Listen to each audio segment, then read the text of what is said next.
I got into sports through my dad mostly. He introduced me to golf, and it has stuck with me my whole life and really changed my life. And it taught me so many lessons, and it also created this good place where I could grow close with my dad. So that was nice. One female that's been the biggest influence on me to date and probably forever is going to be my mother. And it's kind of interesting because she actually doesn't do sports. She doesn't do any sports. She's kind of injury prone when it comes to sports. But she's always been one of my biggest supporters, and she's always driven me to practice, taking care of my nutrition, just been a listening ear for me, encouraging person that can really help me to grow and to feel safe. So like I think it's also like points to the fact that you don't have to be into sports even as a female to be a supporter of sports and encourager of women in sports. I think for me to be a woman in sports means a lot of different things. Sometimes it's hard, sometimes it's a struggle, but it's always rewarding, and it's been a blessing. It's been a blessing that's only been possible through friends and family and sporters, and through God's blessing that would give me this place to really enjoy my sport. But it's amazing.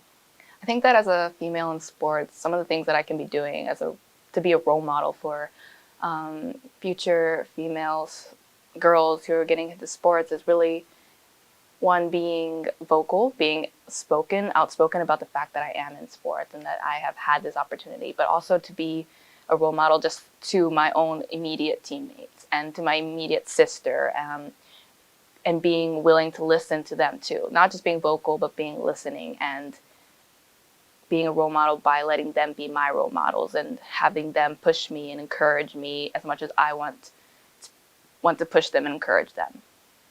I think the advice I would give to someone just starting out in sports is, well, to really enjoy it, to have fun with it, and to just really get to know it too, the sport. And I don't think there's anything wrong with trying out a bunch of different sports, but I also have personally felt like there's a beauty in committing to one sport too and pouring yourself into one sport. So don't be afraid to commit to one either.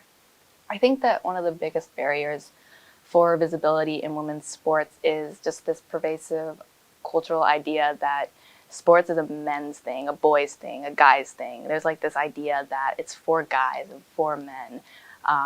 It's guys who watch it, guys who spend their afternoons watching sports, and it just creates a cycle where not only do women feel uncomfortable being into sports, but there's no visibility, there's no interest in it, and it just creates a cycle that really needs to be brought attention to.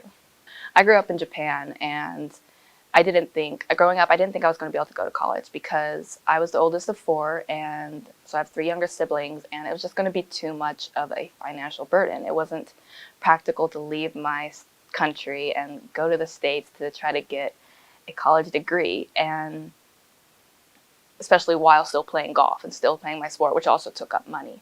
But through golf, through this scholarship that was granted me and given to me, this blessing, I was able to come to the States to not only pursue my degree in something that I really love, in English, what I really love to study and learn about, but I get to pursue my sport while doing that at the same time. And it has really given me this opportunity, really blessed me to have this opportunity to pursue both of these things without influence or burdening my family too much.